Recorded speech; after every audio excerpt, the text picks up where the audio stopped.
عم سمير طلع ملهوش في الفطير. السلام عليكم. لقيت ايه قدامي؟ عم سمير بتاع الفطير. شفت كده الاسم فقلت بس. معانا عم سمير، صلوا بينا على النبي يا اولاده. مبدئيا فكره لقيت منعش وعظمته بيتكلموا على عم سمير وبلوجرات كتيرة جدا، فروحنا الساعة 3 بالليل وقلنا هنجرب عم سمير ويلا بينا نشوف الدنيا عاملة ازاي. طلبنا فطيرة صدق كيري وسط، الحجم الوسط مش الحجم الكبير ولا الرول، هو فيه 3 مقاسات. وطلبنا 3 قطع فطير مشلتت بنوعين غموس وانا زودت التالت. اخترت طحينة وعسل وجبنة، وهم بيتكلموا ان الفطير المشلتت عند عم سمير جامد جدا وشكله كان حلو ولونه كان حلو. وهنخش على الاول على الفطيره الحادقه اللي هي كيري صدق. يلا بينا بسم الله كده نخش مع بعض ونشوف ونكتشف الفطيره وايه حشوها عامل ازاي. بصوا كده يا جماعه، هنفتح هنلاقي صدق وجبنه كيري فلفل بارد مش حامي. عايز اقول لكم الحشو يعني مظبوط، ولا زياده ولا اقل، يعني يا دوب معقول. مش هبالغ واقول لك ان الحشو شويه لان دي فطيره وسط برضه. الطعم بقى بصراحة كان مفاجأة بالنسبة لي.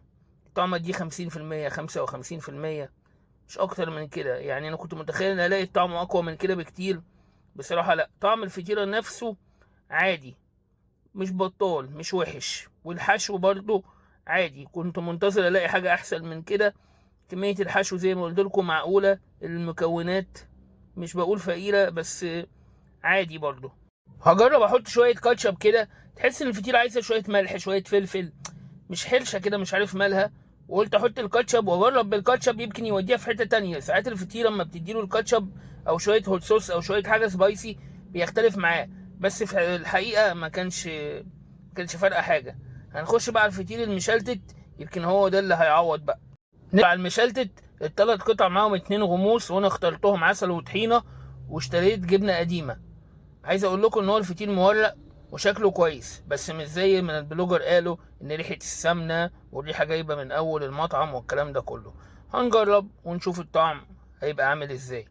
هنبتدي الاول بالطحينه والعسل عشان انا بحبهم جدا. ويعني فطير مفيش كلام، فطير يعني يبقى عسل وطحينه. هننزل كده في العسل. المفاجاه بقى ان العسل اصلا كان وحش قوي، يعني معرفش، النوع رديء جدا نوع العسل، لدرجة ان هو غطى على طعم الفطيرة. فمبقتش انا فاهم هل ده نوع العسل وحش ولا اللي هو الفطير اللي وحش. هنزل في الطحينة، دي طحينة سوداني. المفاجأة بقى ان دي طحينة سوداني مش سمسم. فطحينة سوداني مع الفطيرة مع العسل ب100 جنيه. انا رحت فطير مشلتة البحيرة، عايز اقول لكم كان يعني سعره رخيص جدا، والناس قالت لي ده مش احلى حاجة. لا بالنسبة اللي انا بدوقه ده، لا بصراحة كان احسن من ده والله. يعني الفطيره بص، دي مش زبده ولا سمنه، مش عارف ده ايه، يعني مفيش ريحه.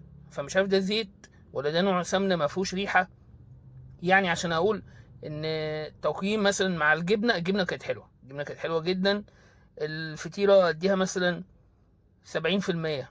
مش عارف اقول ايه بصراحه، بس انا كنت متوقع ان الامر افضل من كده، وكنت رايح عندي كده يعني حماس رهيب. الحماس بصراحة ما كانش موجود. معرفش فروع القاهرة عاملة كده ولا لأ.